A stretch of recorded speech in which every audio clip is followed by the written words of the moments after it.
Tere tulemast kuulama saadet Täitsa Pekkis. Täitsa Pekkis saates me inspireerime sind elus tegema julgemaid valikuid, jagades edukate ja ägedate inimeste pekkiminekuid. Mina olen Katrin Hindrikus.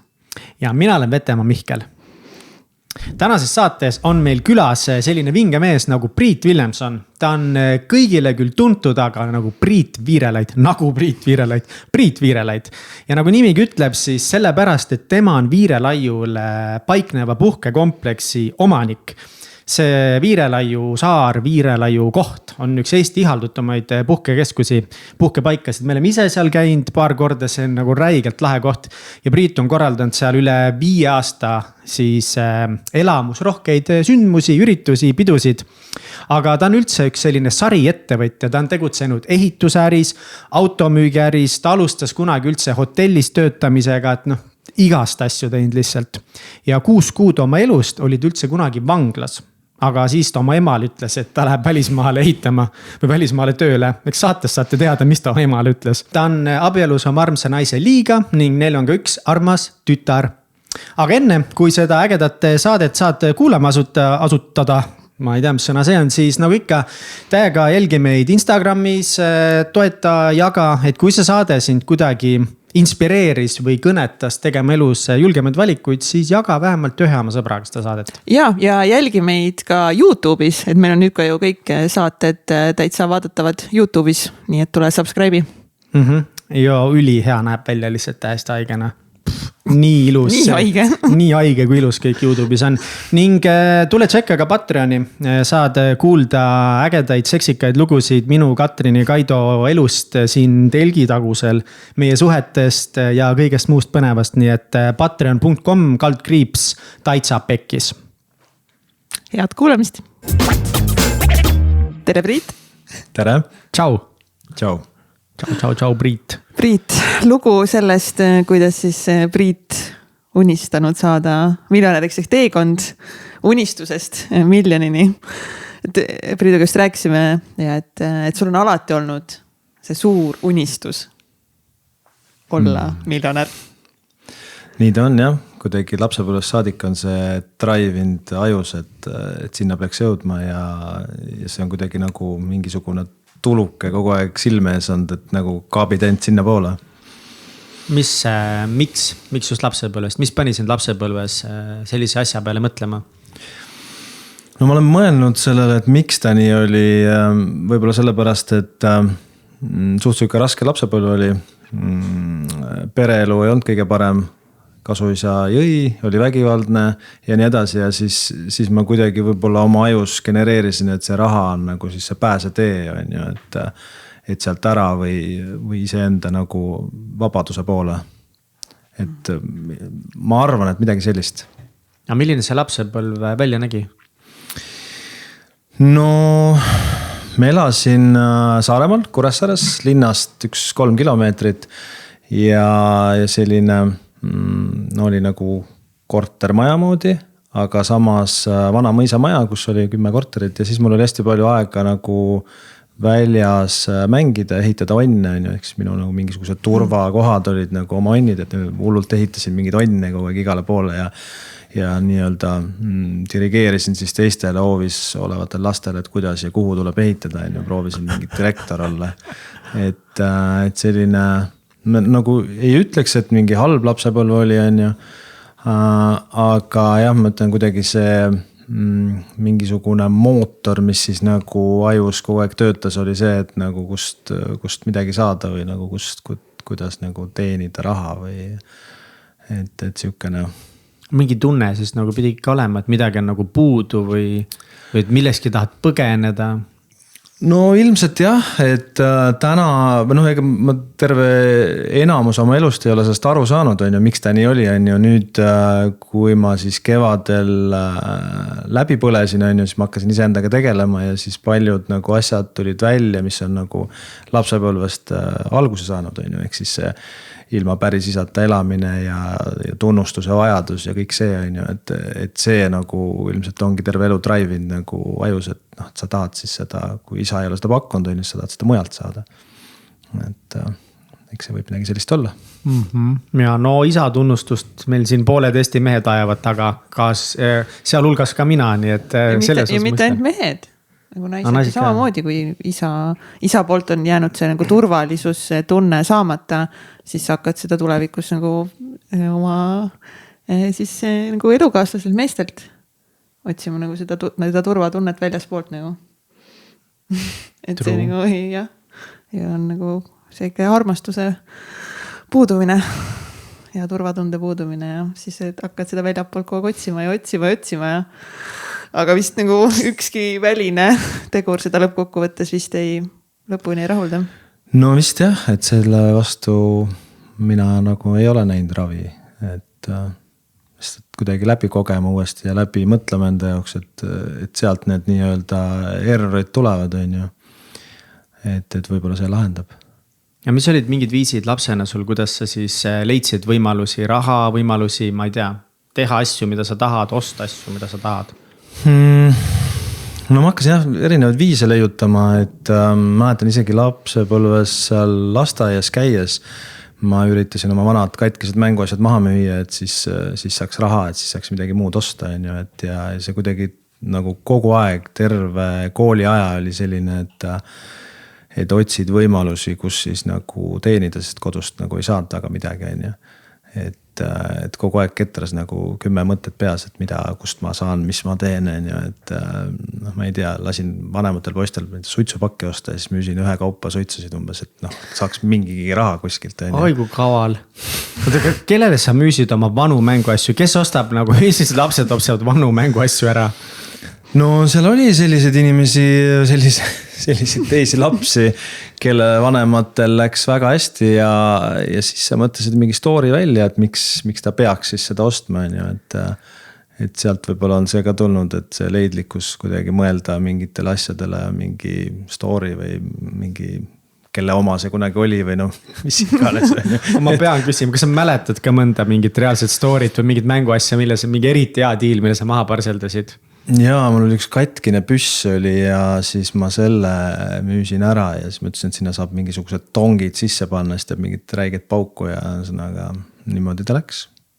Teine mees tõi raha või teine laps siis tõi raha ja niimoodi see müüdud sai. Aga kas need olid siis nii-öelda need edukad lapsepõlve ärid sul, nagu õnnestus sul seda teha? No õnnestus ikka. Et jah, ega saad mingi väga palju midagi teeninud, aga kui sul oli katkine mänguasi selle maha müüsid, siis nagu midagi ikka teenisid. Aga see oli nagu selline mingit suurt tulu ei toonud, aga ma mäletan, et suhteliselt 11 või 12, siis me tegime juba oma autopesula. Siis kuna lõpuks ei viitsinud ise pesta, siis võtsime mingid nooremad, mäletan mul vend oli 8 aastane või mingid sellised, panime autosid pesema. Et ja siis mõtlesid, kuidas reklaamida, kuidas kliente tuua, siis lasime neil viia mingid neid, printisime mingid paberlipakaid, umbes tuleb pese meie juures autot või ühesõnaga kogu aeg oli mingisugune, et kust mida saada. Et selline Vau, 12 juba full äri. Mõttes juba, et kus saab nagu tööjõudu sisse, ise ei taha nii palju teha, reklaamimine, ma ei tea, Mihkel, mis sa tegid, kui sa 12 olid? Ai, mul oli Nastaki kompanii ja SP500 oli nagu ettevõttega. Aga see on nagu huvitav, et nagu tänapäeval nagu noortel on seda materjali suht lihtne kätte saada, et nagu okei, et mingi how to start a business või how to wash cars, viskad YouTube'i kuskile või eesti keeles saad seda kõik otsida. Aga mis sind nagu inspireeris, kas see kõik tuli sinu enda seest või sa otsisid, vaatasid ringi ka või mis sind kuidagi nagu aitas nende asjade läbiviimisel?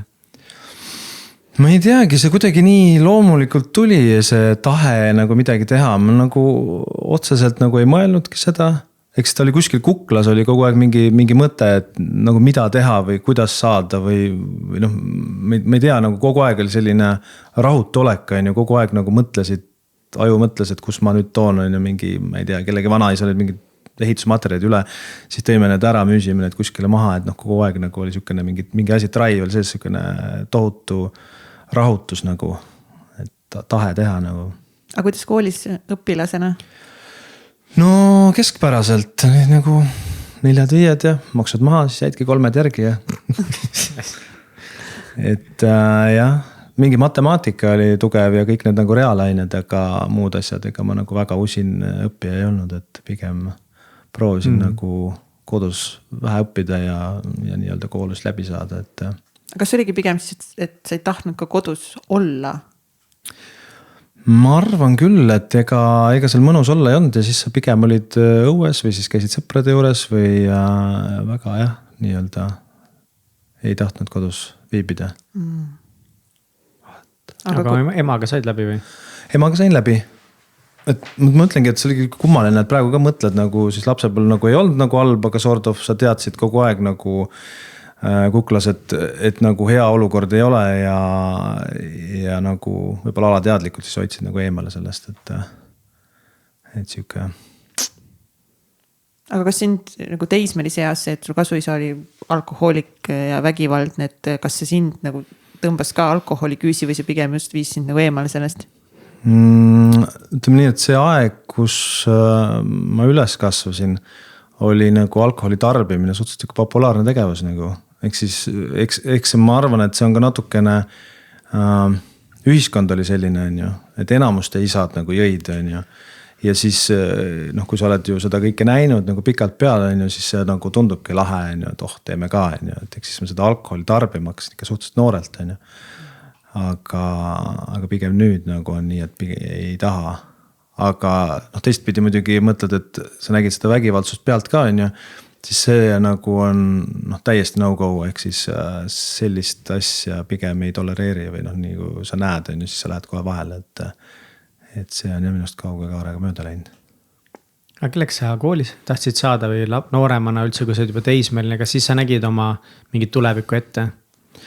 No ma mäletan seda, et kuna ma elasin 3 kilomeetrit koolist ja tihtilugu kõndisin siis koolist koju, sest et bussiga ei saanud või bussiajad ei klappinud, siis ma mäletan, ma kogu aeg nagu mõtlesin, et saan saada miljonäriks ja ma nagu ei huvitanud nagu, et mis alal või ma ei tea umbes, et hakkan ettevõtjaks või hakkan arstiks või don't care, lihtsalt, et tahan saada miljonäriks. Siis ma unistasin, mul on 2 autot ja maja ja nagu kogu aeg ainult see mõte, et oleks ainult see miljon käes, et siis on nagu kõik hästi, et siis on elu nagu õnnelik.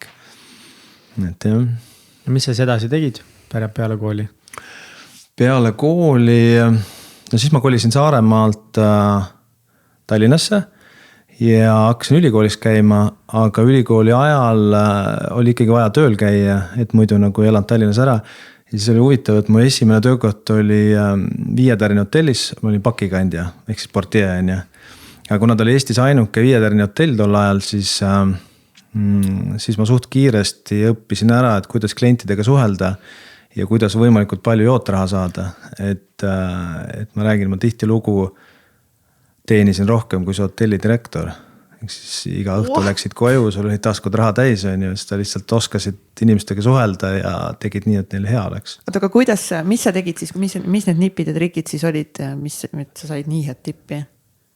No see on nagu selline, seal hotellis oli ainult 23 tuba ja siis kogu see suhtlus oli hästi personaalne. Ja seda lihtsalt tegid klientide elu nii heaks, ei kujuta ette mingid näited, et ma ei tea, mingi jaapanlane oli mingi überrikas, tahtis minna Saaremaale, et aita organiseerida.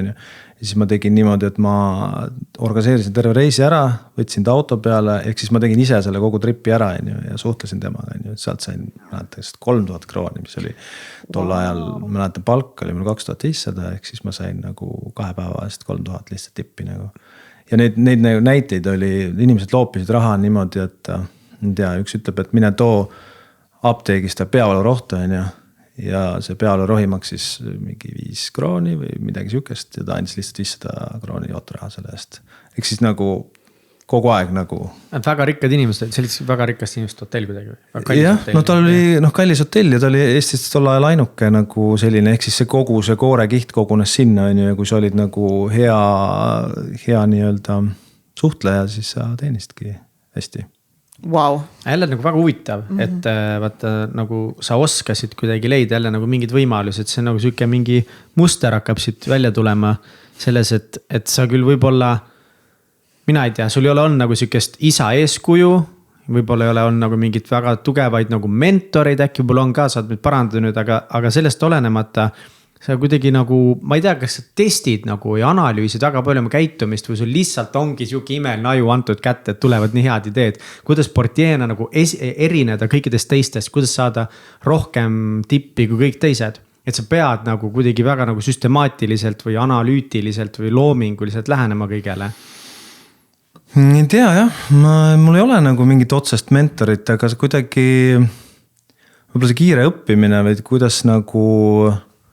kuidas midagi läbi viia või kuidagi, ma ei oskagi öelda, mul on alati selline tunne, et kui nagu tuleb see teed enda on ju, sul on sein ees on ju, sa ei saa läbi on ju, et siis mul on selline kujutuspilt, et ma olen nagu väike madu, kes ikka leiab mingi augu, kes sealt seinast läbi läheb ja leiab võimaluse midagi teha on ju, et sihukene ja need seinasid on elus väga palju nagu ette tulnud, et kuidagi, mina ei tea, lookled läbi. Oota, aga siis sa olid seal töös ja teenisid nagu nii palju raha, kuidas sa ennast nagu tundsid järsku, et nagu pidid saama 2500, said seal nagu kordades ja kordades rohkem seda raha käies siis ülikoolis, nagu mis sa siis tegid, kas sa jõid selle raha maha, pidutsesid, kuidas elu siis nagu oli järsku nagu, kui sul olid raha, taskut olid raha täis? Ma ei tea, ma olen kuidagi elust niimoodi olnud, et ma ei, see on võib-olla jälle lapsepõlvest tulnud, et kui mul see raha tuli, siis ma seda raha ikkagi hoidsin on ju, ja ma nagu siis hakkasin genereerima, et mida nagu selle rahaga teha või kuhu investeerida või et ma nagu nii ei olnud, et ma nüüd üks päev teenisin, ma ei tea, 5000 on ju, et ma läksin lõin selle laiaks on ju, et ma pigem elasin ikkagi oma nagu nii-öelda flow'ga edasi, aga see raha ma nagu siis hoidsin alles ja siis kui tuli mingi võimalus investeerida, siis ma seda tegin ja et kuidagi nii on ta läinud. Millised olid investeerimisvõimalused sellel ajal üldse? Ma mäletan, ma ostsin korteri näiteks, kui kõik muud nagu inimesed üürisid või elasid kuidagi ühiselamus, siis ma nagu lihtsalt ostsin korteri. Kui palju maksis? Kas 300 000 või? 300 krooni? Jah, 2003 oligi, 2002, midagi sihukest. Siis sa käisid veel ülikoolis või? Siis ma käisin veel ülikoolis, jah. Kas oli siis põhiliselt nagu selle rahaga, mis sa ise teenisid või? No see oli osaliselt selle rahaga ja siis osaliselt oli niimoodi, et kui ma Tallinnas elasin, siis mu nii-öelda ülemise korruse naaber oli üks mustanahaline ja ta oli mingisuguse kuninga poeg, ehk siis ta nimi oli Sedvik Mortimer Toomas Kolmas ja siis ma aitasin tal erinevaid asju läbi viia ja siis ta nagu, ma ei tea, natuke kinkis ja natuke andis ja tal oli seda raha rohkem kui vaja on ju, et ülimüstiline, mida sa aitasid ja mida sa kinkisid, mis sa siis tegid temaga koos? Ühesõnaga tal oli see, et tal oli nii palju raha ja siis ta nagu ei osanud sellega midagi teha, ehk siis nagu ta tihtilugu jõi päevad otsa ja siis ma pidin aitama tal kuskile minna või midagi organiseerida või midagi osta. Mäletan isegi me tahtsime osta Saaremaal tervet Maapanga hoonet ära, et siis ta võttis mind appi, et tule ja aita osta. Ühesõnaga mingid imelikud asjad. Kõlab nagu ülilõbus seiklus mingisuguse kuningapojaga. see oli jah, see otseselt siuke huvitav aeg jälle, et ise käid ülikoolis, siis samal ajal nagu on sul mingi naaber. Eestis oli tol ajal mustanalisi suht vähe, et siis trippisime temaga ringi. Ja. Kuhu su elutee edasi viis sind pärast seda? Siis läks nii, et seal hotellis läks veits lappama, siis ma pidin sealt ära tulema. Läks veits lappama. No seal oli jah kuidagi niimoodi, et selle hotelli direktor või tegevjuht oli natuke gei. Ja see on natukene gei olla, kas see oled või ole? Oli gei. Ta oli jah ja siis millegipärast oli tal vaja nagu, et mina siis nagu olin ta sihtmärk on ju, ma nagu täiega blokkisin nagu mis iganes viisil on ju ja siis sealt tekkisid mingid pinged ja ma vaatasin, et parem on ära minna kui nii-öelda alla anda. Nii. I love it, Pia story. Siis ma läksin tööle Mustamäe bowlingusse. Ma olin siis klienditeenindaja ja mingi rajainstruktor ja tegin kõik asju seal, et samal ajal käisin koolis edasi, et siis ta oli hea, ta oli koolile lähedal. Aga mis sa õppisid üldse? ma õppisin Tehnikaülikoolis transporditehnoloogiat, mingi suhteliselt keeruline ala. Ja ise ka ei tea, miks ma sinna õppima läksin. Sest ma samal ajal sain 2 kohta siis sinna Mereakadeemiasse, et õppida kapteniks, siis alguses tüürimeks kapteniks, aga tuli välja, et ma ei näe värve. Ja siis kapteniks ei saa ja siis ma läksin TTÜs transporditehnoloogiat õppima. Mis värve sa ei näe? Mis värvi pusa mul seljas on? Ma arvan, et see on must või? Ma mingid värve ei näe, mingid, ma ei tea, rohelisi, helesinised, tumesinised, pruune, punaseid, mingid, ma näed lapsepõlves joonistasin, käisin kunstiringis, siis puude need lehed olid alati pruunid ja võra oli siis roheline. Nagu, aga mis värvi pusa sul seljas praegu on? Ma ei tea, kas pruun või roheline. Tegelikult ka. Ongi nii, et kui selleks roheline, sa ei saaks aru, et see praegu roheline on või? Ma ei tea, kumb ta siis on, pruun? Pruun on, jah. Okei. Okei, päris põnev. Ühesõnaga mingid värve ei erista, et selles mõttes kapteniks ei saa nii. Aga kuidas see nagu avaldab üldse seda mõtteviisi tol ajal siis, et nagu, kas sa olid siis ikkagi jätkuvalt nagu, sa töötasid seal hotellis, läksid bowlingusse, ajasid selle kuningapojaga mingeid ülimüstilisi ärisid. Et kas sul juba hakkas nagu natukese selgemaks saama, kuidas sa siis nagu miljonäriks said või sa olid täiesti nagu tuulelipp, et nagu lihtsalt mis iganes võimalus ette tuli, sa läksid seda teed, oli sul mingi mõte, mingi plaan? Ei olnud, ega ma ei mõelnud nagu kogu aeg, et nüüd et ma tahan seda saada, sest et ma seda miljonit tahan saada, sest et see oli nagu nii kättesaamatu nii-öelda asi, et ma lihtsalt tegin oma tegevusi ja lihtsalt tahtsin nagu salvestada raha, et siis nagu sellega midagi tulevikus tarka teha. Et ega mul jah mingit nagu suurt visiooni tol ajal ei olnud. Lihtsalt teed nagu drive'id, et raha drive'is kogu aeg. Ja samas sa said eduelamusi seal ka, on ju? Samas sain eduelamusi ka, samas mõned asjad läks pekki, nagu ikka. Kuidagi nimetangi ennast hunt kriimsilmaks, et teed nagu 9 asja ja siis 8 nendest läheb tuksi ja 1 läheb väga hästi. No mis tollel ajal tuksi läks? No ma tol ajal astusin veits valele rajale ja siis ma tegin mõnda asja, mis ei olnud siis Eesti nii-öelda politsei arvates väga legaalne ja siis läks see asi pekki, et nad arvasid, et ma peaks 6 kuud siis olema isoleeritud kuskil. Aga sa tahad jagada ka, mis sa siis tegid? No ma müüsin mittelegaalseid asju. Ehk siis see on jälle see teema, et nagu kuidagi elus, et kiirendada seda protsessi mingi suurema rahani, siis nagu sõidad need nurgad maha või nagu teed selliseid asju, mis tegelikult ei olegi nagu lubatud või on piiri peal. Et need asjad olid minu arvates piiri peal, aga jah, Eesti politsei arvas, et ei ole. Oota, aga kuidas sa siis nagu mis sul käis peast läbi, kui sa said nagu päriselt aru, et nüüd ootab sind ees pool aastat vanglat?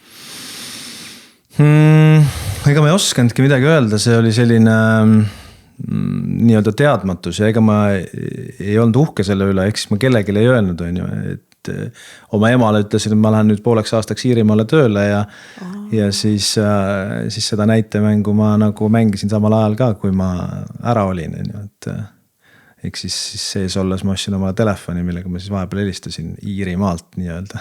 Tegin kõnesid. Mida? Aga kas mõned lähedased tuttavad ikka teadsid?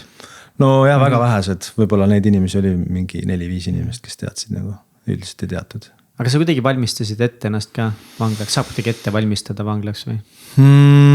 Saab ikka ette valmistada. Ma selles mõttes uurisin, et kus on võiks olla kõige parem olla. Ja siis öeldi, et Pärnus on nagu kõige toredam võib-olla, et kõige lihtsam olla. Ja siis ma üritasingi nagu teha mingit avaldust, minna koha peale, et teen avalduse, et kirjutan nagu siis, et palun viige mind Pärnusse üle.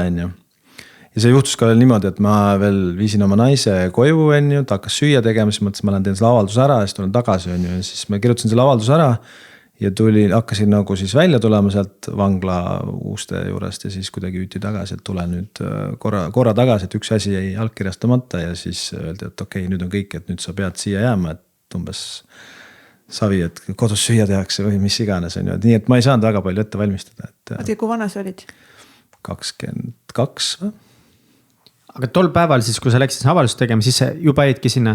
Nad juba ei lasknudki ära? Ei lasknudki ära jah, mitte midagi kaasas ei olnud nagu lihtsalt. Naisele said kuidagi teada anda? Ei saanud. Lihtsalt ei ilmunud lambist õhtu enam koju? Lihtsalt ei ilmunud jah, auto jäi sinna maja ette parklasse ja nii edasi, et ühesõnaga ma ei saanud jah sealt tulema. Aga mis siis nagu edasi sai, mäletad neid mingi järgmisi sündmusi? No siis ma istusin 7 päeva Tallinna vanglas karantiinis, ehk siis, et vaadata, et kas sul mingit haigust ei ole ja nii-öelda terve inimene oled või no mingid siuksed reeglid olid, on ju, ja siis juba edasi viidi Murrusse ja siis olid seal nädal aega ja siis viidi avavanglasse nagu, siis istusid 6 kuud või noh, kokku oli ka 6 kuud. Vau. Kuidas oli vanglas olla, nagu mis see kogemus oli, mis olid mingid mõtted, mis su peast läbi käisid, kuidas vanglasse ellu jäädaks, mul nii palju küsimus selle kohta. Võib-olla alguses oligi, et nagu mis olid su hirmud või nagu mis sa mõtlesid seal saama, nagu mis su nagu kujutus oli sellest vanglast? No ega ei osanud midagi ette kujutada, see on niisugune hunnik teadmatust, et ma nagu me ütlesime, ette ei valmistanud ennast, siis sa lihtsalt nii-öelda olid ja toitusid nendest teiste nii-öelda ütlustest või rääkimistest.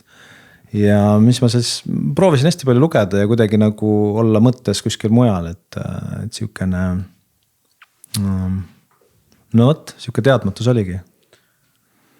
Aga kas sa kartsid, et ma ei tea nagu, oota, mis vanglas oli, kus sa olid? Murru vangla. Kas sa kartsid, et nagu, et sa pead seal mingid illegaalsed asju vangla sees ka tegema, et umbes ellu jääda? No me oleme kõik filmidest näinud, on ju vangla kängid, vangla kambad, siis on ju, tullakse sind, ma olen filmidest näinud, kohe pannakse proovile sind, on ju, et kas sa oled mingi tossik või sa oled mingi kõva mees ja kas see nagu oli nagu selline veits nagu filmidest tundub? No veits nagu oli, eks siis kui ma nädal aega olin seal nii-öelda Murrus karantiinis ära olnud, on ju, siis tuldi küsiti, et kuhu plokki tahad minna, on ju. Kuna ma olen kuulnud, et siis 5. plokk on see, kus on nagu kõige tähtsamad inimesed või kõige nagu parem plokk, kus olla, on ju, siis ma ütlesin, ma tahan sinna minna. Aga kuna keegi mind ei oodanud, ma ei olnud kellelegi ette öelnud, et ma lähen sinna, siis see oli umbes niimoodi, et sa võtsid oma siis selle madratsi keerasid rulli, on ju, koti võtsid kätte ja sa seisid seal nagu siis selles plokis seina ääres, seal oli teised inimesed ka, on ju, ja siis nii-öelda sulle ei antud kohta, et näed, sinu voodi, on ju, vaid lihtsalt sa olid nagu turul, ehk siis sind nagu siis võeti, on ju, et kuhu sa siis lähed nagu kelle tuppa või kuhu mida iganes. Ja muidugi siis käib selline nagu konksutamine, et kuhu sa siis lähed umbes, et lähed sa kellegile seal neid sokke pesema või siis no ühesõnaga selline terve päev nagu tiksud seal, on ju. Aga kuna ma ei olnud nõus nagu midagi tegema, mingit tööd või mis iganes tegema, siis ma lihtsalt istusin seal ja ootasin, mis siis saama hakkab. Ja siis lõpuks sain omale koha nii-öelda paremasse tuppa, paremale korrusele, aga muidugi ma pidin sellest maksma tol ajal. Aga nii see käis.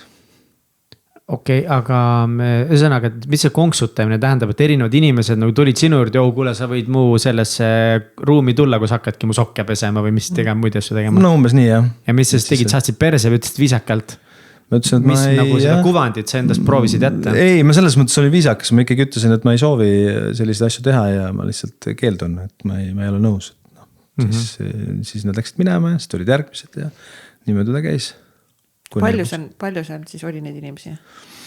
See oli kokku 200 inimest, kõik olid nagu lahtiselt, ehk siis alates mingist roolijoodikust, kes oli paar korda purjus peaga sõitnud, kuni kõige hullem mees oli tapnud 2 või 3 inimest.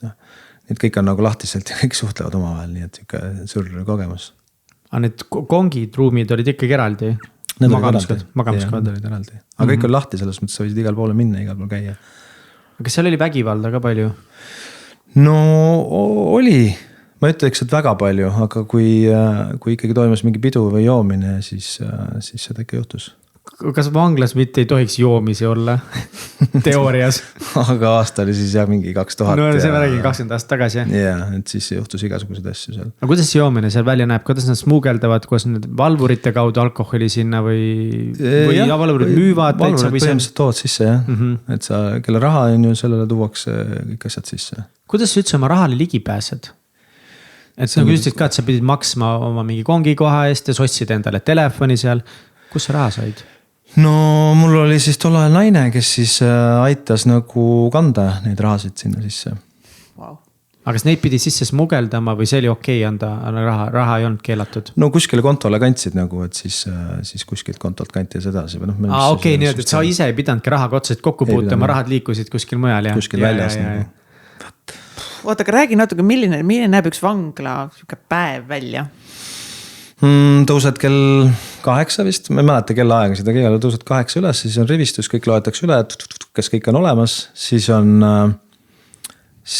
on vaba aeg, kuni lõuna ajal jälle rivistus, lähed sööma, siis jälle vaba aeg ja siis jälle rivistus ja siis lähed magama. Ehk siis nagu 8-10 oli sul nagu selline, sa võisid seal hoovis jalutada, hoovis oli tehtud ise tehtud treeningsaal, võisid treeni teha või mis iganes, lugeda raamatuid või olla nii, et kuidas sina oma päevasid täitsid? No ma üritasin ikkagi võimalikult palju trenni teha, ehk siis nagu mingit kasulikku asja teha, ülejäänud aega lugeda raamatuid ja nii-öelda lugesin päevi ka, palju jäänud on veel. Aga sa seda trenni tegid nagu rohkem sellel eesmärgil, et olla nagu näha hirmuäratavam välja, näha tugevam välja või lihtsalt ainult sellepärast, et hullult igav on? No ta oli nii ja naa selles mõttes, et neid inimesi, kes treeni tegid ja nii-öelda, seal käis ka võistlused, kes kui palju lükkab rinnalt üles ja nii edasi, et kui vaadati, et sa ikka oled nii-öelda tugev inimene, siis vähem puututi. Mingid jamasid ka juhtus või? Mäletad mingeid ohtlikumaid seikasid või? No mõned kaklused olid, aga rohkem midagi.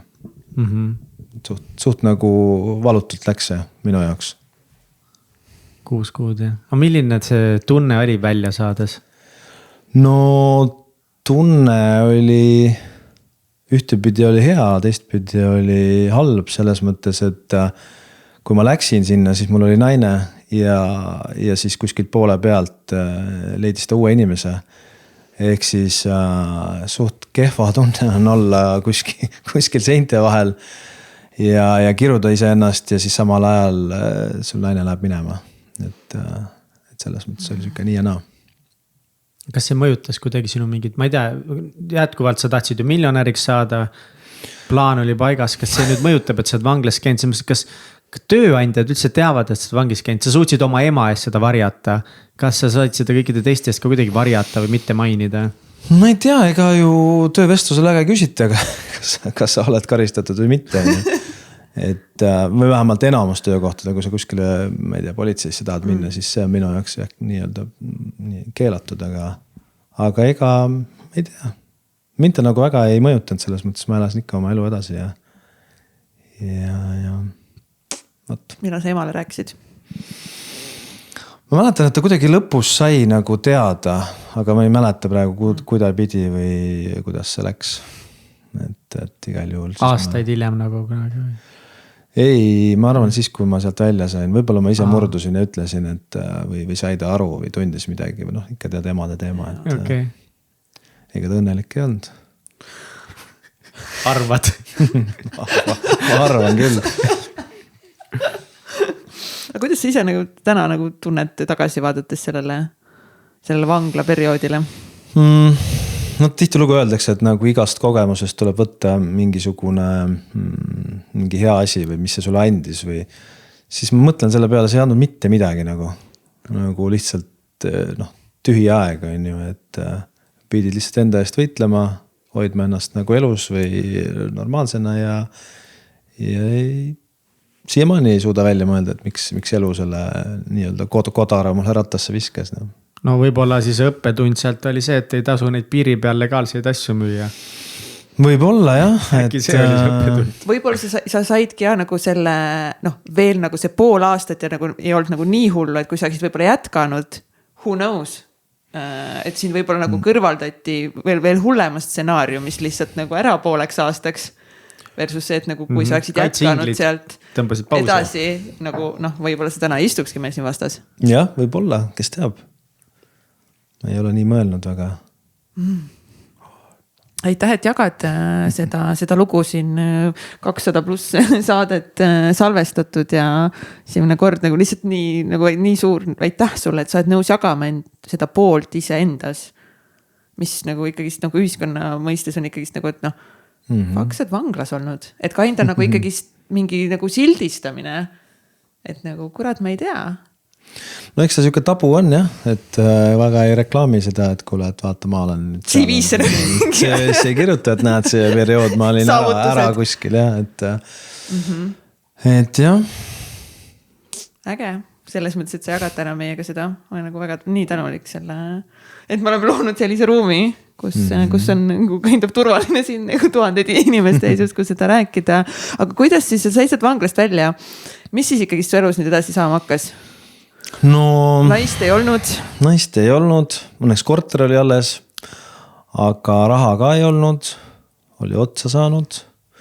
Ja siis ega väga palju variante ei olnudki nagu kiiresti tööle minna, siis kuna tol ajal oli ka pop teema ehitamine ja see oli nagu võisid päeva pealt minna kuskil ehitajaks, siis ma läksingi mingit parkette panema ja liiste panema ja sihukest ehitustööd tegema, aga see nagu kuidagi üldse ei meeldinud, kuidagi tundsid, et see ei ole nagu minu jaoks, kuigi ma tegin seda, ma mäletan nagu hommikust õhtuni lihtsalt lugesid oma meetreid ja teadsid, kui palju 1 meetri liistu eest saab nagu raha. Aga see ei drive'inud nagu üldse. Ja siis ma mõtlesin, et kuidas nagu see väljapääs saada sealt, ja siis ma hakkasin CV-sid saatma, et kui ma lugesin CV sealt online ja keskust on ju, siis ma alguses saatsin lihtsalt CV-sid, vaatasin, keegi ei kirjuta mulle vastu, siis ma nagu vaatasin, et okei, et ma pean nagu massiga peale minema, et ma saatsin igale poole oma CV-sid, et järsku kuskil taagib, ma ei lugenud läbi kuhu või mis või kelleks või nagu üldse ei huvitanud nagu kuidagi nagu massiga lendasin peale. Ja siis oli niimoodi, et järsku hakkas neid kutseid tulema töövestlustele. Ja siis ma hakkasin seal käima, alguses oled natuke sükene võbelev, närvis, ei oska vastata midagi, ehk siis see, kes intervjueerib sind, see ka tunnetab ära, et näed, et see päris nagu kindel ei ole endas, aga kui sa järjest käid, on ju, siis ja enamus neid ameteid, kuhu ma siis kandideerisin, olid ka sellised, mis nagu tegelikult ei olnud minu jaoks loodud. Ma ei tea, näiteks läksin Villeroi poodi nõudemüüjaks, on ju, siis vaatasid, et okei, et see ikka päris minu jaoks ei ole, on ju. Ehk siis käisid nagu mingis 10 eri kohas, on ju, aga mis siis juhtus oli see, et töövestlustel muutusid järjest kindlamaks, on ju, ja tegelikult ei huvitanud enam, kas sa saad tööle või ei saa, et lihtsalt nagu käid, on ju. Et see läks nii hulluks, et vahepeal käisid 3 korda päevas töövestlusel. Samal ajal, kui sa veel ehituse peal olid. Jah, see oligi niimoodi, et hommikul lähed tunkedega tööle, siis vahepeal vahetad omal ülikonna selga, siis lähed käid töövestluse ära, lähed tagasi, paned tunked jälle ülikond selga niimoodi, et see oli päris huvitav nagu flow, et tööandja küll saanud aru, et kus see end läheb kogu aeg ülikonnaga. Palju sa käisid nendel töövestlustel? Ma arvan, et kokku vist 100 töövestlusel või? Aga miks sa arvad, et miks sa pidid 100 töövestlusi käima ja kuskile nagu enne ei saanud? Või no okei, nagu üks osa on kindlasti see, et sa kandideerisid täiesti suva kohtadesse, aga ikkagi päris palju käisid läbi neid. Jah, ma ei oska öelda, miks ma ei saanud. Osad olid võib-olla liiga kõrge lennuga, osad ei olnud minu jaoks. Ma ei tea, võib-olla see oli mingi teekond, mis oli mulle ette nähtud, et siis tuligi peale, ma arvan, et kuskil 3, 4 või isegi 5 kuud läks aega ja siis ma sain korraga nii-öelda sisuliselt ühel päeval nagu 2 tööpakkumist ja mulle pakuti siis Kunda Tsemendi juhatuse liikme kohta ja siis teine ettevõte oli meretehnika müügijuhiks. Ja siis ma nende 2 vahel pidin nagu valima, et kummale ma lähen, on ju. Palk oli seal suht sama, on ju, et sai valitud see meretehnika müügijuhi. Ja miks sa valisid meretehnika? No seal oli sellepärast, et muidu ma oleks Kunda Tsemendi juhatuse liikme valinud, on ju, tundub ju väga populaarne ja uhke koht, et väga kuidagi uhke. Niimoodi ehitajast saad nii-öelda kuskile suure ettevõtte juhatuse liikmeks. Aga seal oli jah see nõudmine, et sa pead Kundasse elama minema ja mul kuidagi see Kunda ei sünkinud, et sükene suur tolmune linn. Siis vahepeal oli ka see laual, et lähed Rakverre elama. Aga kuna ma kedagi Rakverest ei tundnud, siis see ka ei sünkinud ja siis ma jäingi Tallinnasse tööle, et läksin meretehnikat ja kaatreid ja kõike seda asja müüma. Aga kas ülikooli lõpetasid ära või see jäi sul pooleli? No, ülikool jäi pooleli jah, et viimane aasta jäi tegemata või lõputöö ja mingi 10 punkti jäi tegemata, et ma kuidagi tundsin, et mul ei ole enam jaksu ja jõudu ja see töökoht, kus ma pidin minema, see oli ka full time, et ma ei saanudki nagu oma ülikooli punkte ära teha. Aga meretehnikas oli kind of see nagu mereteemad alati vist nagu oli midagi, mis sind huvitas ka või? Selles mõttes ikka on põnev, et kui sa, ma olen kunagi väiksena purjetanud, on ju, hästi palju merega seotud olnud, kõik mu suved möödusid nende väikeste purjekate peal. Ja siis ja tol ajal üldse mingid kaatritega sõitmine ja kõik see pool oli nagu suht siukene minu jaoks tundmatu, aga ta oli ju äge, on ju, et ma ei tea, kellel see ikka kaatrit on ju, et tegin omal need paadijuhi load ära ja siis hakkasin tegelema. Aga see, korra ma tsemendi asja kohta küsida, et see on nagu ikkagi päris kõva saavutus või huvitav olukord, et kandideerid 100 erinevusse kohta nõude müüjaks, mida iganes on ju, ja lõpuks sa saad hoopiski pakkumise tsemendi tehase juhatuse liikmeks, et miks sa arvad, miks nad arvasid või mida nad nägid sinus? Miks sa sobiksid tsemendi tehase juhatuse liikmeks? Mitu ettevõtet sa olid ehitanud või mitut ettevõtet juhtinud olid, mitu juhatuse liikme positsioon enne oli olnud? Ei olnudki ühtegi ettevõtet juhtinud ega üldse nagu midagi sellist teinud, aga ma arvan, et see nii-öelda enesekindlus ja see jutt ja nii-öelda olek oli see, et nad tundsid, et on õige inimene, et ma arvan, et sellepärast nagu. See 100 intervjuud põhimõtteliselt ikkagi õpetas lõpuks nii palju, jah? Põhimõtteliselt küll jah, et ma tundsin, et ma läksin sinna nagu ma üldse ei pabistanud. Täiesti istusin seal laua taga täpselt nii nagu need teised inimesed. Siis ma olin nagu, mis ülikoolis ma olin hästi, mitte hästi, ma olin õppinud ka psühholoogiat, on ju, see mulle hullult meeldis, on ju. Ja siis nagu loed nende kehakeelt, on ju, käitud vastavalt, kuidas nemad teevad, on ju, et ma arvan, et siukene asi nagu toimis seal, et sellepärast nad pakkusid. Ja pluss kõik need kogemused, mis sa seal hotellis on ju, töötades ja nende inimestega suheldes konstantselt tegelikult said tänu sellele oma julgusele ja Täpselt. Mõttele, kuidas nagu inimeste käest läbi saada, kus leida ühendusi. See on võib-olla siuke väga meenutus ka kõikidele jälle või meeldetuletus, et see, et kui midagi on nagu töökuulutuses kirjas, et mis on nagu need nõuded, et see on lihtsalt siuke nagu soovituslik nimekiri. Tasub ikka kandideerida, kui midagi meeldib, kui midagi tundub ägedat, et lõpuks loeb väga palju ka see, kes sa oled ja kunagi ei tea, kuhu sa võid saada. Eks ta ongi nii, et tööle ju võetakse inimene, mitte CV on ju, et kui sa nagu esined kindlalt, siis saadki. Nojah, ja nüüd, kui sa leiad laheda töökuulutuse, mis sul väga meeldib, siis käi enne mingil 20 intervjuul harjuta seda. Kuidas sinu müügijuhi karjäär siis käima läks? Milline oli see periood sinu elus? See läks nagu väga hästi, et ma läksin sinna tööle siis ettevõtte või nii-öelda see osakond, kus selle paadid ja meretehnika, kõik see oli põhimõtteliselt nagu nullist pidi alustama. Ehk siis seda turgu nagu väga ei olnud olemas, lihtsalt juhatuse või üks omanikest, see oli tema hobi ja siis ta tahtis, et sellest hobist saaks nagu äri, on ju. Ja siis ma nagu üksi töötasingi nii ülesse selle, kuni näete, kas aasta kasum oli lõpuks 2 miljonit. Et ja pidid kõike nagu ise tegema otsast lõpuni, on ju.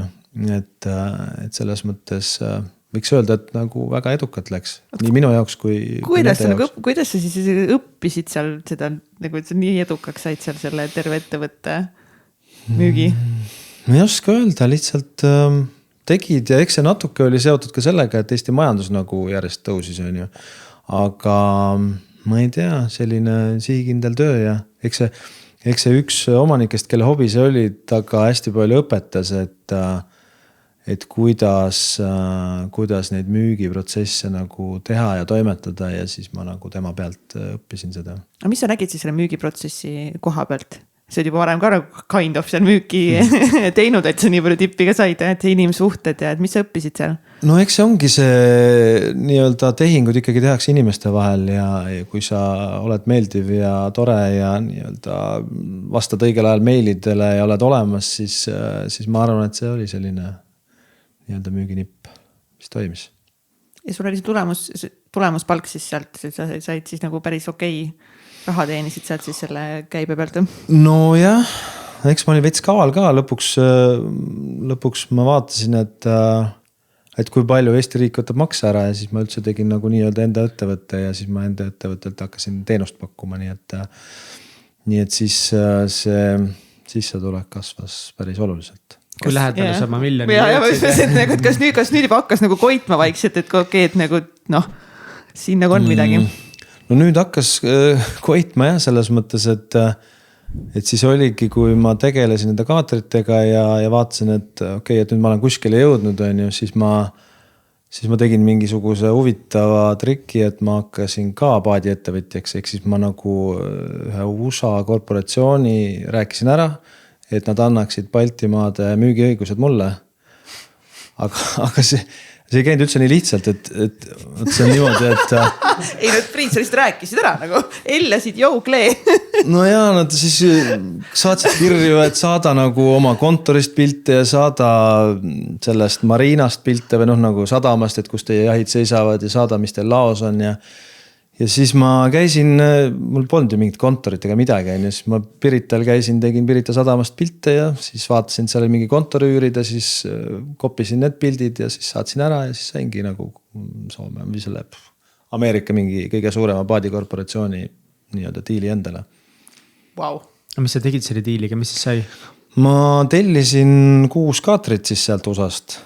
Ja need jõudsidki kohale ja enamus sain ära müüa, aga siis tuli see masu või mis iganes nimega ta oli, siis 2008 aasta majanduskriis on ju.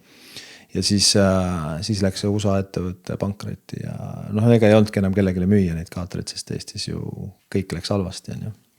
Kuidas see mõjutas üldse siis sinu käekäiku ja elu selle ajal? No siis juhtuski nii, et mu sissetulekud kukkusid, mäleta, kas 5 korda või kuna mul oli tulemas palk on ju ja keegi enam kaatreid ja meretehnikat ei ostnud, siis mu palk kukkus ikka suhteliselt väikeseks, aga see on niimoodi, et kui sa oled harjunud juba mingisuguse sissetulekuga ja siis see väiksem sissetulek kuidagi nagu ei ole enam nagu motiveeriv ja siis ma hakkasingi tegelema autodega, ehk siis ma nägin, et autode hinnad kukuvad, pankadel ei ole neid kuhugi müüa ja siis ma hakkasin Lätist autosid ostma ja siis hakkasin neid müüma Soome ja Rootsi ja kus ma nägin, et hinnavahed on suured on ju. Et siis kus sa oma algkapitali said? Kas see oli sinu enda kõrvale pandud raha, kuna su sissetulek 5 korda kukkus? See oli enda kõrvale pandud raha jah.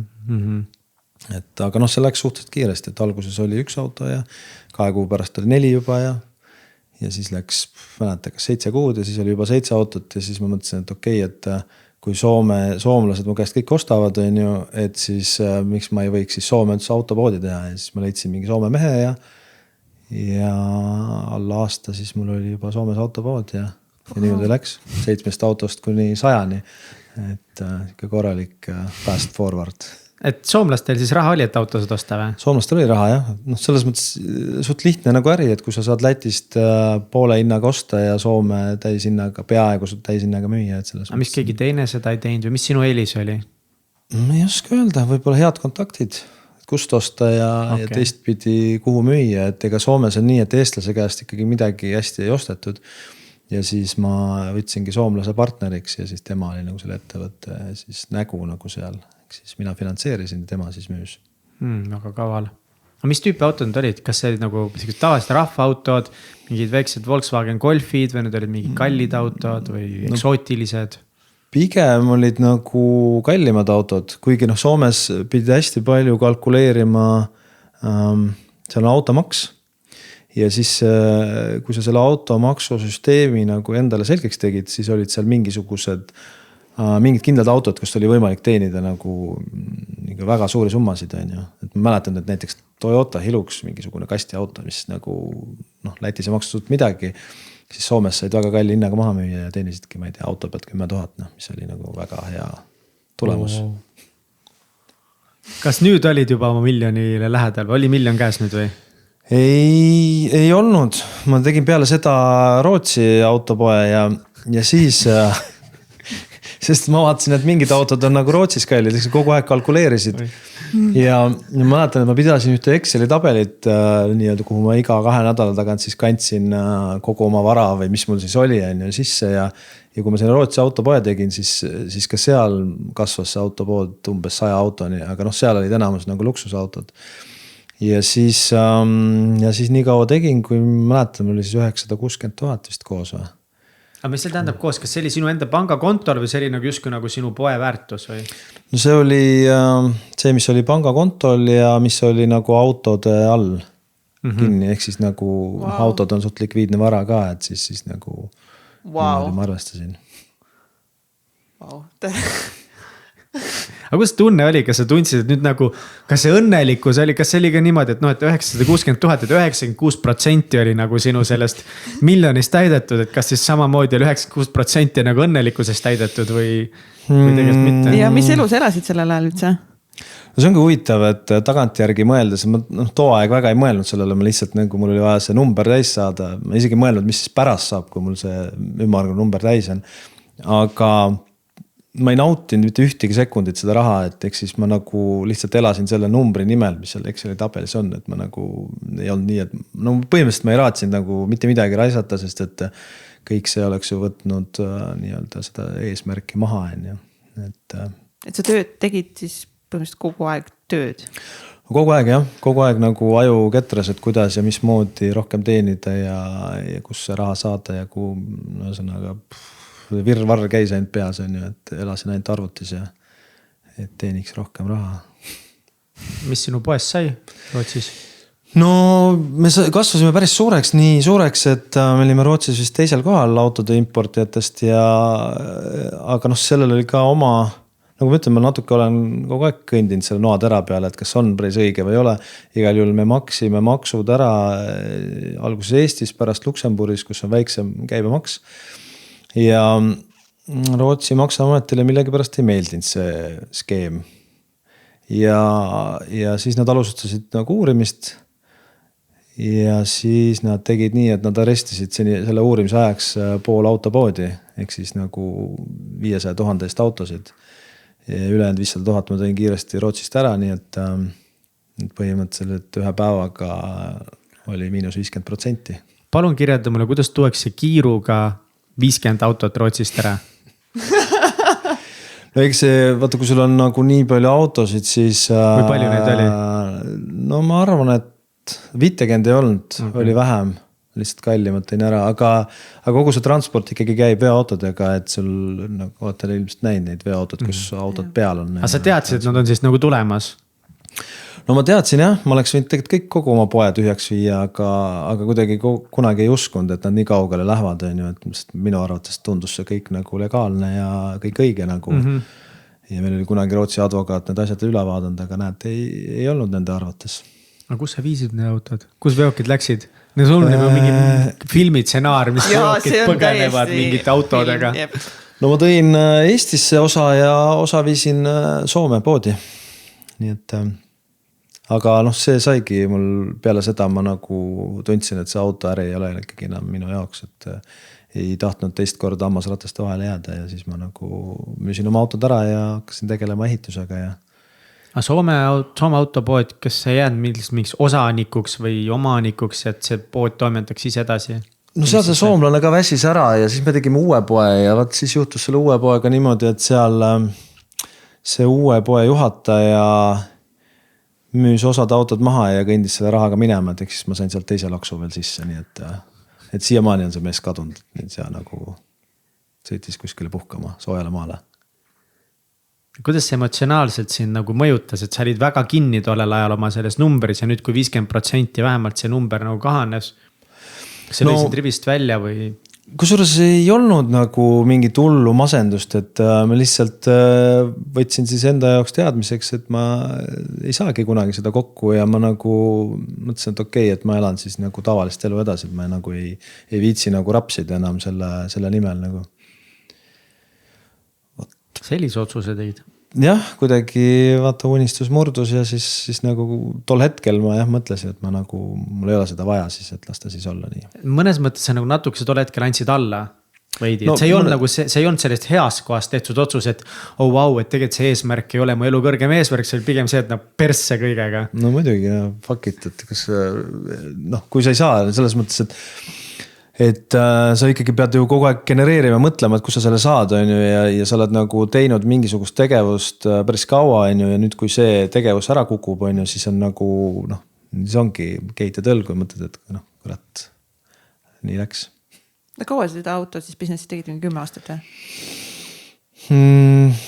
Ei teinud kaua, ma mõtlen, et... muidugi vahepeal tegid ja meredi, ja. 5 aastat, jah.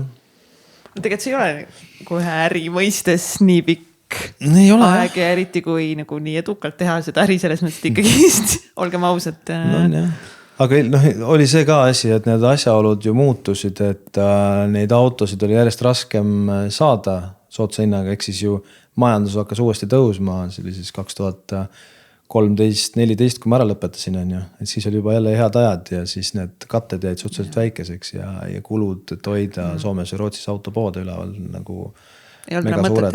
Jah, et see kate jäi nagu väikseks. Seda enam, et kui pool raha oli läinud ka.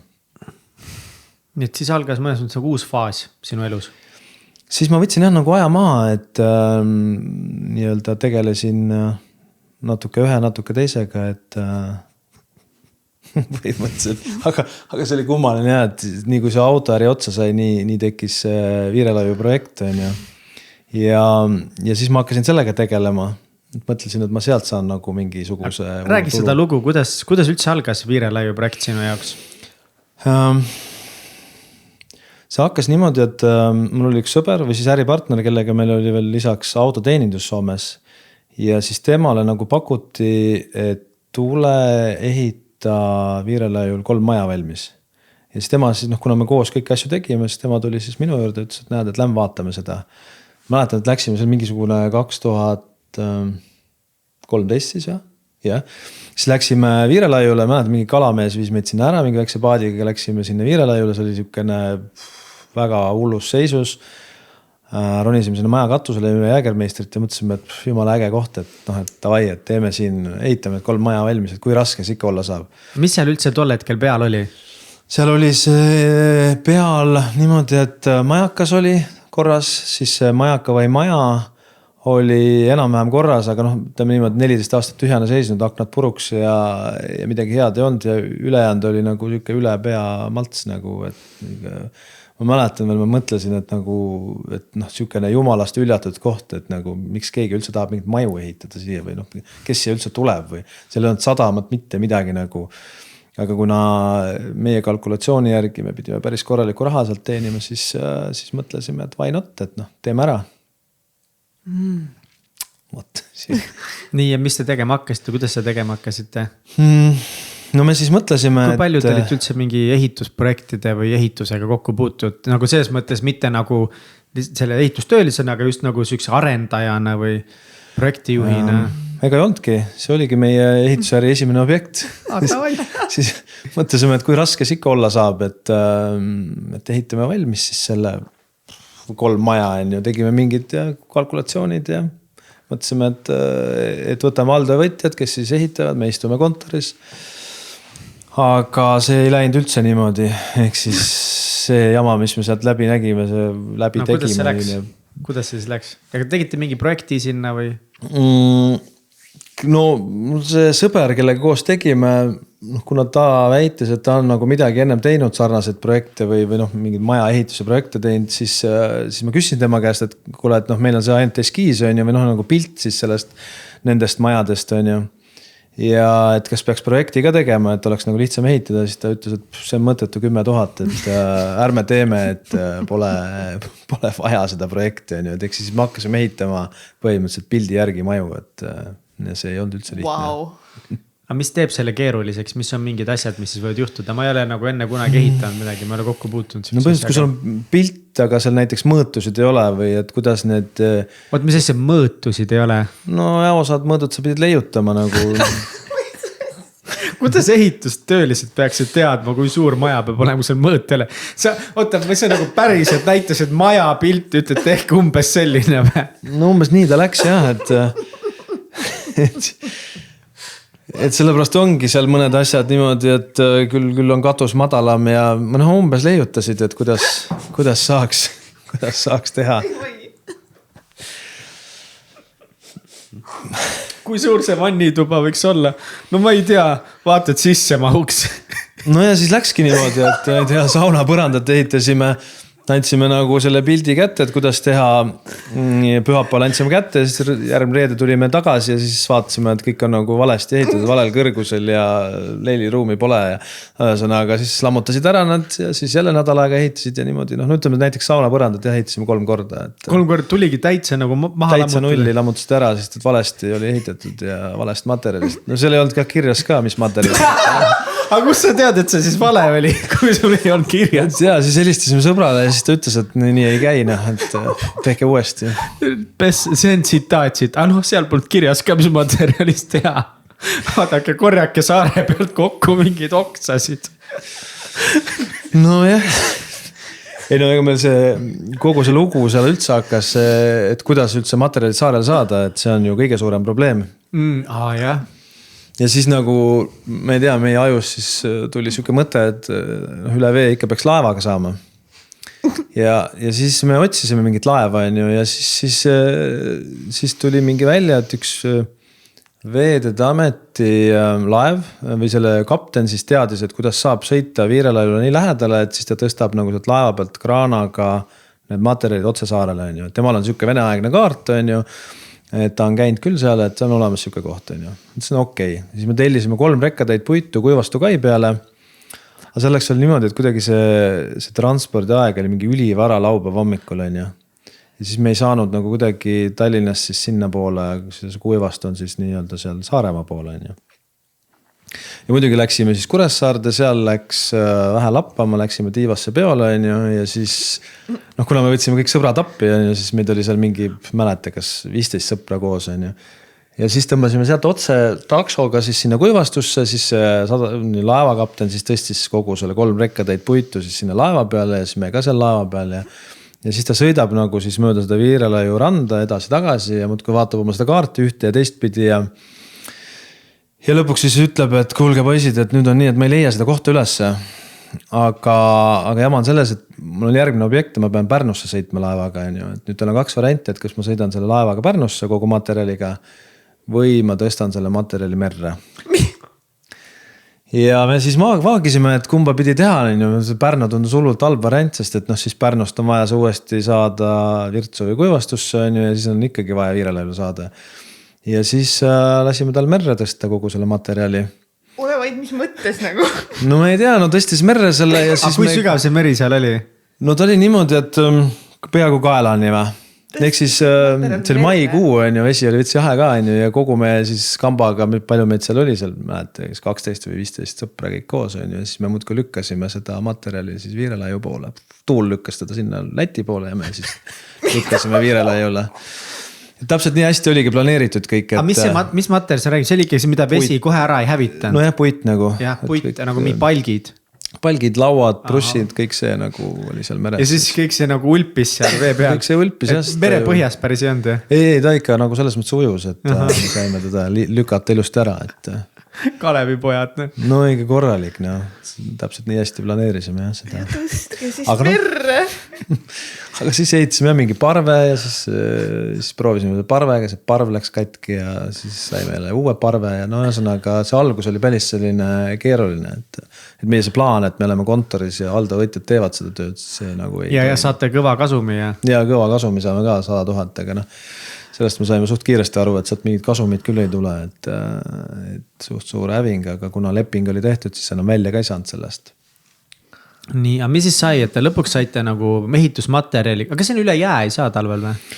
No saab ikka, aga kuna see oli nagu PRIA projekt, siis seal on mingid tähtajad, et sa pead selleks kuupäevaks selle ära tegema, et selle, ütleme, ainult 1 maja aknad vist saime üle jää tuua. Et ülejäänud läks kõik nagu üle mere.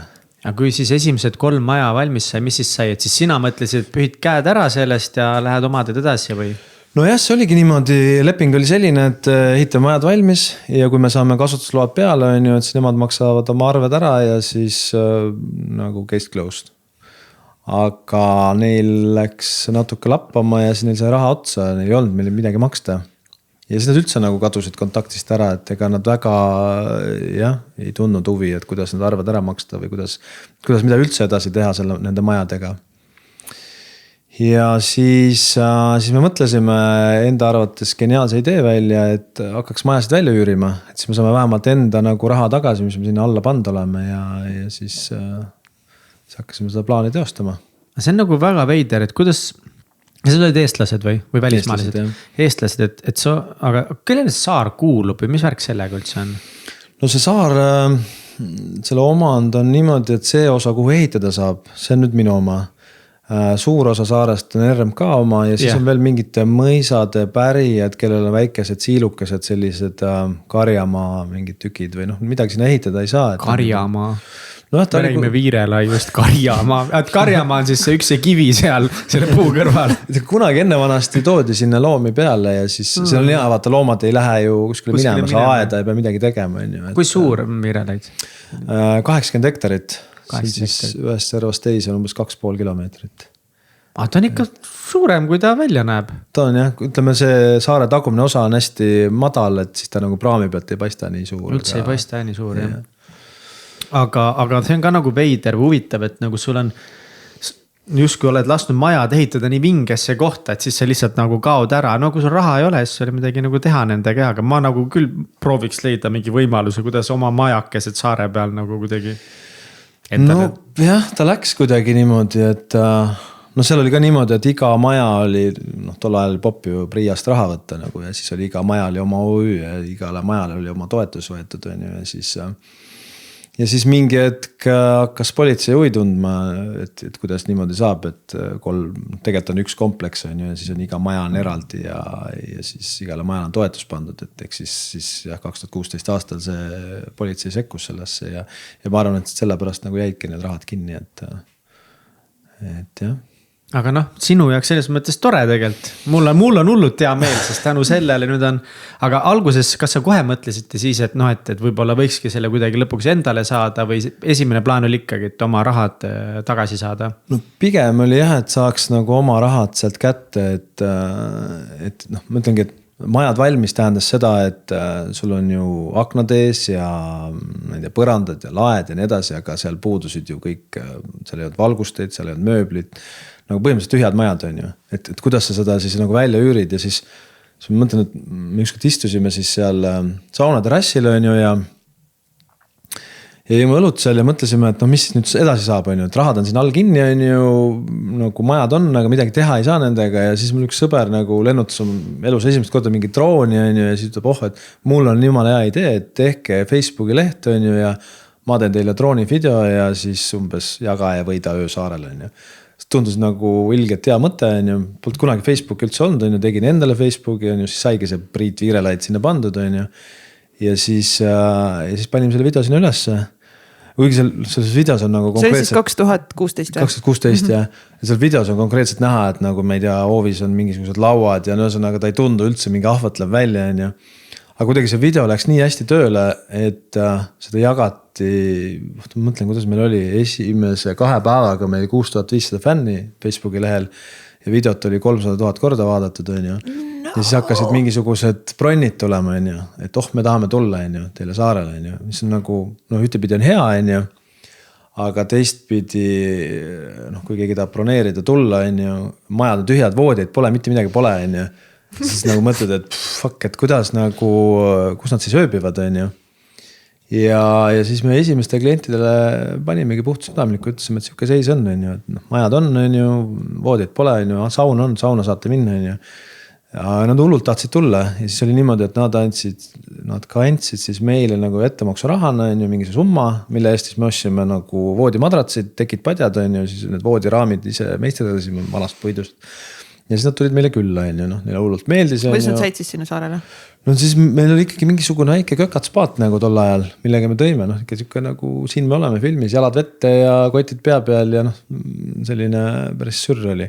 Aga käisid ära on ju, neile meeldis, siis nii-öelda tulid järgmised ja siis kogu aeg saime midagi jälle osta nagu juurde, et mingi mööblitükki ja mida ei saanud, selle meisterdasime ja algus oli ikka päris keeruline.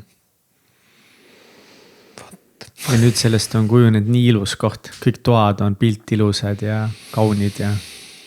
no eks me proovime jah, võib-olla seesama Viie Tärnide hotellis töötamine nagu natuke mõjutas seda, et tahad nagu samasugust kogemust anda, mis sa kunagi nagu nii-öelda olid õppinud andma siis, et võib-olla sealt see tuleb meil jah. No see kogemus Viirelaiul on ikka something else, et seda nagu midagi muuga nagu väga siin Eestis võrrelda ei saa, kui sa saad ikkagist minna saare peale ja nagu siin ongi näha, et see Priit, sa oled pannud oma hinge ja südame sinna sisse, aga milline see siis on? No täna meie nägime seda Viirelaidu, mis ta on ju, aga milline see päriselt siis see teekond on olnud nagu fast forward nüüd sealt nagu sest me näeme nüüd ainult nagu Viirelai, issand jumal, nii edukas, nii äge, kõik tahavad käia. Nojah, ütleme nii, et algus oli keeruline, nagu ma rääkisin, ei olnud ju voodid ega patju ega midagi ja me alustasime ka niimoodi, et mõtlesime, et kes siia jumalast üljatud kohta üldse tulla tahab ja siis mõtlesimegi, et kõige parem reklaam ongi suust suhu reklaam, ehk siis tahtsimegi pakkuda nii head elamust ja kogemust, kui me ise nagu sooviksime saada. Ja tundus, et see töötas ja siis me nagu järjest mõtlesime uusi üritusi ja asju välja, et lihtsalt saada rohkem inimesi saarele. See oli ka näiteks mingi loogika, et me tegime lastelaagrid esimene aasta üli palju nagu. Lihtsalt selle eesmärgiga mõtlesime, kalkuleerisime läbi, nii igal lapsel on 2 vanemat, siis on nagu sugulased, vanaemad, vanaisad on ju. Nagu laps laagris ära käib, siis ta ju vaterdab kõigile, et oli tore on ju, et eks siis nagu mingi selline matemaatiline valem tuli on ju, et teeme nagu lastelaagreid on ju. Ikka kaval. Et pead jah mõtlema, et kuidas nagu juttu levitada. Ja kuidas sa selle lõpuks endale said? See oli niimoodi, et kui me 2016 aastal alustasime, siis see ei olnud meie oma, see ei olnud üldse meie nimel, aga need omanikud ka neid ei huvitanud väga ja see aeg muudkui läks edasi, kuni 2018, siis ma vaatasin, et kuule, selle asjast võib nagu mingit asja saada, et inimesed käivad ja neile meeldib ja nüüd juba midagi hakkas nagu sisse tooma. Ja see üks omanikest oli vist, ma arvan, et tal oli mingi elus mingi raske periood või midagi, igal juhul ta ilmus välja. Ja ta oli nõus ära müüma oma selle osa. Ja siis ma selle ära ostsin ja kuidagi niimoodi ta läks. Seal oli 2 omanikku, teisele omanikule muidugi see lugu ei meeldinud. Ta nagu siiamaani üritab kohtusse kaevata ja võidelda selle nimel, kuigi täna on juba 2022. Nii et 4 aastat on sükest jagelemist saanud, aga jah, ma olen selle endale saanud ja see teine omanik, neil oli nagu 2 peale või neil eraldi, et see üks omanik müüs nende mõlema eest nagu maha või? Ei, ühel oli 70%, teisel oli 30%, nagu et see, kellel oli 70%, see siis müüs oma osa ära. Nice, yes. Siit eluõpetus, et ostke alati enamus osalused. Jop. Vot jah, nii ta läks läbi valu, aga nüüd on juba hästi, need inimesed käivad ja Viirelaid on tuntud ja. No nüüd on täiega Viirelaid tuntud, aga kas sa läksidki siis nagu täiesti full in, tegidki oled nagu ainult seda Viirelaidu teinud, praegu üles ehitanud või sa oled ikkagist nagu kõrvalt midagi muud ka teinud kõik need aastad? No mulle see ehitamine hakkas kuidagi meeldima. Sealt nagu õppisin. Kui sa teed mandril saab ehitada, siis on ja, et selles mõttes on mandri oluliselt lihtsam ehitada ja mulle kuidagi meeldis see tegemine ja siis ma võtsingi nagu erinevaid objekte, ehk siis kui suvel oli intensiivne hooaeg on ju, siis sügisel nii-öelda teenitud rahaga siis ostsin mingisuguse kas vana maja või vana korteri ja siis renoveerisin selle ära ja siis müüsin ära ja niimoodi nagu kuidagi see kinnisvara ja see ehitus on mul minusse jäänud. Ja kuidas siis läheb sinu kõige tähtsamal eesmärgil siin elus, mis on olnud? Kuidas sinu miljoni projekt läheb? No ma arvan, et nüüd on ta käes. Et ma küll teadlikult seda ei teinud, aga ta kuidagi nii on läinud, et kõik need korterid ja majad, mis on endale jäänud, on ju, nende väärtus on ikkagi üle miljoni. Ja Viirelaiu enda eest on ka pakutud päris suuri summasid, nii et teoreetiliselt miljonär. Praktiliselt me ei tea, tunne on ikka sama nagu. Aga mis hetkel sa siis nagu, tegelikult sa enne vastasid selle küsimusele, mis hetkel sa lahti lasid, et aga alguses sa lasid lahti sellest miljoni eesmärgist sellisest nagu teatud pettumuses, siis kas oli mingi hetk, kus sa lasid ka nagu päriselt sellest lahti nagu sellises heas kohas? Ma jah, nagu kui ma analüüsisin seda, et kui ma selle eesmärgi nimel nagu hullult rapsisin, on ju, siis ma nagu ei olnud see aeg õnnelik nagu, ehk siis sa tegid nagu mingit asja vägisi ja ei nautinud seda protsessi, on ju. Siis nüüd ma proovin nagu ikkagi nautida elu ja nii-öelda nautida neid vilju, et ei ole mõtet seda raha siis nautida, kui sa oled 60 on ju, või 70 on ju. Et pigem praegu nagu nautida nii palju kui võimalik. Ja kas sa oled õnnelik? Kas ma olen õnnelik? No hea küsimus. Ma ise küsin seda vahest inimeste käest. Aga ma arvan, et 90% õnnelik. Et mingid asjad ajus ikkagi häirivad ja ma ei saa nagu päris täpselt aru, et mis asjad need siis on, et mis mind nagu nii-öelda häirivad. Aga tegelikult see ju kogu see viirelaiu ehitamine ja kõik ju tegelikult nagu nüüd sellel aastal ju tegelikult viisid päris sügavasse läbipõlemisse ka ju. Jah, et eks see töö seal viirelaiul oli ikkagi viimased 3 aastat üliintensiivne. Tähendas seda, et ju meil oli iga jumala päev hooajal broneering on ju. Ja ei olnud nagu lihtsad kliendid, no pigem olid sellised, kes tahtsid nagu full service'd, bändid, DJ-d, tippkokad on ju. Ja kui sa iga päev pead nagu seda asja organiseerima, siis see läkski nagu kuidagi nii, et lõpuks väsisid täiega ära. Et noh, eks seal põhjus oli ka natuke võib-olla alkoholis, sest et sa tundsid suvel, et sa oled nagu väsinud on ju, siis oli nii hea võtta mingi rumkoola või vana Tallinna kohviga on ju, mis siis nagu boostis üles on ju. Aga pärast hakkasid vaatama, et unetunde tuli, ma ei tea, nagu ööpäevas mingisugune 3-6 on ju. Ja niimoodi iga päev on ju, et siis see läbipõlemine oligi nagu suht lihtne tulema on ju, et siis ma nagu crashisin ikka täiega ära. Siuke tunne, et panen pael kaela, et nii halb oli olla. Kuidas see nagu täpsemalt välja nägi, laienda seda mõtet või seda tunnet, et kui see crash tuli, mis siis tundsid, kuidas see välja nägi, mida see tähendab, et pael kaela? No see tunne oli selline, et kui muidu kogu aeg nagu nii-öelda aju töötas ja oli motivatsioon teha nagu asju on ju, siis kadus nagu huvi teha ära on ju ja ei olnudki suuteline nagu füüsiliselt nõrk on ju, vaimselt nõrk on ju, siis lihtsalt mäletad, istusin seal viirelaiul ja lihtsalt kassisin sajaga, mõtlesin, et nagu mis mul nüüd viga on, et miks mul nagu mitte midagi ei toimi on ju. Ja siis jah, nagu lõi nagu aju nii sassi, et lihtsalt põhimõtteliselt olid pikali maas ja mõtlesid, et mis nüüd edasi saab, nii halb oli olla. Ja need sünged mõtted pael kaela, kui nagu reaalne oli see mõte või kas see oli see, mida sa praegu ütlesid niimoodi nagu kuidagi hoogasin või sa tõesti tundsid, et sa ei taha elada enam? No ma ikka selles mõttes konkreetselt tundsin jah, et mul on nagu kõik, et mingisugune eesmärk on kadunud, motivatsioon on kadunud, et üldse nagu eluisu kadunud on, mitte midagi teha ei taha, et kõik kogu maailm tundus nii mustades värvides, kui üldse olla saab, on ju, et mõtled, et noh, sõpru pole, on ju, naisega tülis, on ju, lapsi ei oska kasvatada, aga said nii negatiivselt mõelda, on ju. Aga need olid kõik nagu mõtted enda peas, on ju, et tegelikult need asjad ei olnud üldse nii hullud, aga lihtsalt nagu kõik läks nii süngeks, et raske oli olla, jah. Kuidas sa sellest välja tulid või mis sind sel hetkel siis aitas? Kuidas sa töötasid sellega?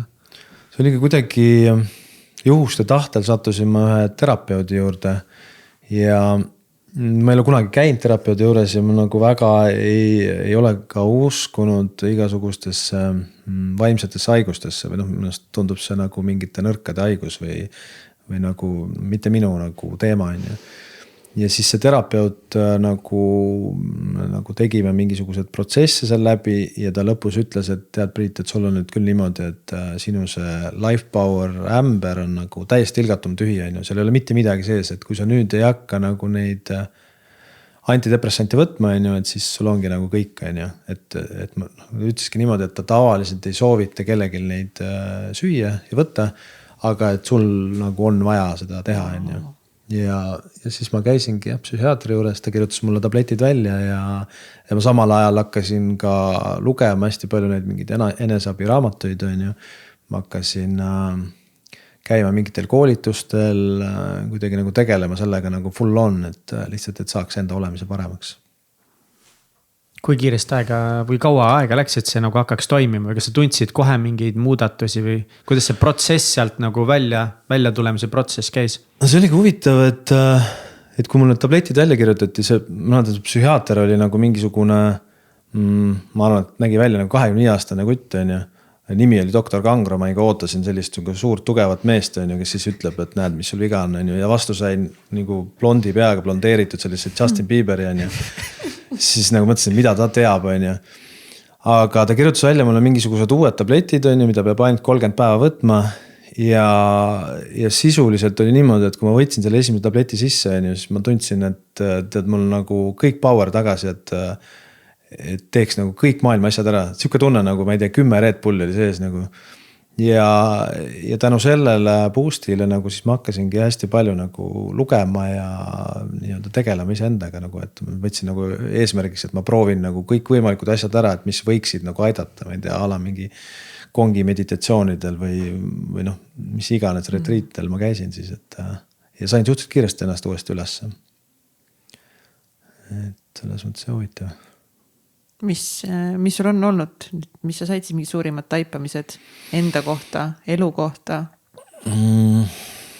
No eks see nii-öelda see põhiteema ikkagi on see, et kõik probleemid hakkavad lapsepõlvest, on ju, et mingid, nagu nad siin räägivad, kõik need allasurutud tunded ja isata elamine ja kõik need traumad, mis sa siis lapsepõlves oled saanud, et kõik need nagu mõjutavad praegu ka, on ju, et eks siis ilmselt nad olid terve elu mõjutanud, aga nüüd, kui said sellise nõrka seisu, on ju, siis need lõid lihtsalt välja pauguga nagu, et see on see taipamine, jah. Et nüüd sa olid ikkagi nagu nõus vaatama, et kui sa enam pigem nagu mingid vaimsed teavad, mingid traumad, mingid tegelege, kes teiega tegelete, nüüd sa hakkasid võtma, et siin on jumet nendel asjadel. Jaa, muidugi muidu oled siuke strong man ja vaatad, et mis need tegelased üldse teavad, on ju. Siis koged need asjad läbi, on ju, siis saad aru, et kus need probleemid pihta hakkavad. Et selles mõttes hea taipamine. On see sul aidanud siis paremini ennast nagu ongi nagu mõista, miks sa mingid otsuseid oled vastu võtnud, miks sa kuidagi mingid moodi oled käitunud? Jah, kindlasti, et mis ma siis sealt taipanud olen, on põhimõtteliselt see, et isata elamine või see tunnustuse mitte saamine ongi nüüd see, et miks ma neid asju teen, on ju, ehk siis nagu tegelikult ju raha siis võrdub tunnustus, on ju, ja ka, et see, kuidas ma nagu suhtlen või käitun ja ootan nagu teistelt inimestelt mingit tunnustust, et see nagu on tegelikult kõik sealt lapsepõlvest pärit, on ju, et ma ei pea nagu tegelikult nagu nii palju seda raha kokku kraapima, on ju, et see ei anna nagu mitte midagi muud kui ainult seda tunnustust, et kui sa selle suudad nagu ära nagu kustutada ajust, et siis nagu läheb paremaks. Kas sa iseennast oskad tunnustada, et sa väga palju oled otsinud seda välist tunnustust väljaspoolt, eks ole, sest sa oled millestki puudust tundnud. Kas sa oled suutnud enda seest selle leida, et iseennast tunnustada, et iseennast armastada? Ega ma ei olegi lõpuni nagu jõudnud oma nende protsessidega, et nagu ma ütlesin ka, et 90% peal umbes, et ma nagu ühtepidi tean, mis probleemid on, kuidas ma peaksin neid lahendama, aga teistpidi suudab aju ikka mingisuguse vimka keerata või üle protsessida need asjad, on ju, et ma kindlasti tegelen sellega edasi, aga jah, 90% mul see praegu see on ju mega super, et nagu sellest kohast, kus sa nagu oled valmis sellele planeedile maa nagu tsauki ütlema, et jõuda nagu sellisesse kohta, et nagu kuuled nagu juba nagu päris hästi. No võt, see ongi see mingi nagu julgus proovida, on ju, et ma näen ju tegelikult kõrvalt nagu teisi inimesi, on ju, et kõik natuke nagu tunnevad huvi, aga nad kardavad iseendaga tegeleda, on ju, ehk siis nad kardavadki seda, mis iganes traumad neil tekkinud on, et kardavad seda välja tuua, on ju, et see ongi raske, on ju. Aga ma võin rääkida näiteks ühest retriidist, kus ma nagu tihtilugu ei loe läbi, kuhu ma lähen, ma nagu savi, on ju, et tuleb, mis tuleb, on ju. Ja siis oli Venemaalt mingisugune guru tuli kohale ja sa pidid nagu, ta viis hingamisega sind trantsi ja sa pidid tundma läbi need halvad tunded, mis sa lapsepõlves olid kogenud. Ja see oli nagu nii deep, et ma ei tea, mul näiteks tuli selline nägemus, et see kasuisa üritas mind ära tappa või ära kägistada, on ju. Ja selle kogu selle asja point siis oli see, et kui sa tunned need nagu halvad tunded või need traumad läbi nii-öelda kehaliselt, siis need kaovad ära, nagu nad hakkavad nagu lahustuma, on ju. Nagu öeldakse, et abielus vaata, et mees ja naine võiks omavahel rääkida, on ju, siis mured nagu lahustuvad, on ju. Siis seal oli niimoodi, et sa tunned nagu need tunded läbi ja siis see lahustub ära, on ju. et selline huvitav asi, kui ma sinna läksin ja siis teised küsisid, et miks sa sinna tulid, on ju. Siis mõtlesin, ma ei tea nagu ja siis kõik ütlesid, sa oled nii tubli, on ju. Aga ma ei teadnud seda protsessi ette, mis seal nagu juhtus, et see oli nii raske mentaalselt, et aga näed, tehtud, et. Ja kas sa nägis nagu neid pilte ja tegelikult su aju nagu sa ei mäletanudki neid? Ma ei mäletanudki jah. Ehk siis nagu sul hakkas nagu film silme ees nii-öelda jooksma ja see, ma olen praegu ka külmavärinid tekivad peale, et see on päris nagu tiip asju jookseb läbi, aga ma tundsin peale seda, et see olemine läks nagu oluliselt paremaks, on ju, ehk siis need asjad ikkagi toimisid ja need lahustusid ära, on ju, et ma kindlasti tahan nagu nende asjadega edasi tegeleda, et vaadata, kas saab 100% peale. Eks see nagu vast on siuke teekond ka, on et nagu see, oled siin nagu näid ka. Natuke siuke põnev teekond, et seda sama praktikat, harjutust teeksid uuesti või? Jaa, ma tegelikult peaks homme minema sinna, aga kuna me avasime Viirelaiu saatkonna, siis ma pean nüüd lükkama selle kevadesse, et siis ma lähen kevadel. Aga siis on juba tiibim, eelmine kord oli 4 päeva, siis nüüd on 6 päeva kuskil looduses nii-öelda ilma telefoni connection'ita, siis pead selle sama asja läbi tegema, et ma kindlasti lähen sinna kevadel. Oh, wow. See tundub väga põnev. Aga see on ikka, Priiduski nagu ongi ikka julgus, See on nagu julgus, mis nüüd on läbi elu kandnud. Nüüd on lihtsalt selline teine aspekt siis elus nagu vaadata enda sisse, et okei, et nagu kui need välised asjad mind ei teinud nagu õnnelikuks ja rahulikuks ja ma ei saanud sealt seda armastus, et nüüd on lihtsalt see, et äkki siis on mingi teine viis. No võib-olla näed, tulebki jagada kõike seda, et siis teised läheks ka sellele teele ja võib-olla saavad ka paremaks nagu olemise. Kindlasti. Nagu ma võtan just nagu ka mehena, et täpselt nagu sa ütlesid, et oled ju tugev Eesti mees, vaja raha teenida, 1 miljon, let's go, töötada ennast nagu põhimõtteliselt surnuks ja mis need uga-puga vennad sellest nemad tegelevad nendega, et ma mõtlen nagu just see, kui nagu sina tuled enda looga nähtavaks. Nagu ma olen kindlasti mega julgustav. No, loodame, et inimesed jälgivad seda. Kindlasti jälgivad ja nüüd ongi see otsustamise koht, et kas sa julged olla Priit Viirelaiu, kes julgeb nagu oma varju poolele otsa vaadata või mitte. Jah, julgen. Siin ei ole midagi karta, mis siin ikka edasi jäänud. Kuidas üldse sinu see tohutu töötamine, töönorkamaania mõnes mõttes oma selle eesmärgi nimel on mõjutanud sinu lähisuhteid või partnersuhteid? On see nagu mingid väljakutseid ette viskanud sellele? No ikka on, ega me selles mõttes minu kaaslane või abikaasa, me tegime koos seda Viirelaiu tööd või siiamaani teeme, siis tema põles minust poolast varem läbi, ehk siis ta on nüüd siis aasta aega nagu tegelenud selle raviga, et selles mõttes tuleb nagu hästi tähele panna neid märke, et kui su kaaslane hakkab nagu ära vajuma, et siis tuleks nagu öelda, et stopp, mitte nagu gaasi juurde, et selles mõttes on huvitav, et nii tema kui mina oleme mingisugusel teekonnal, et tema paneb veel tiibimalt nagu. Et aga siis ongi nii, et temal on aasta ja mul tundub, et ta on nagu väga õnnelik omal teekonnal. Kaua te olete koos olnud? 15 aastat. Ossa raisk.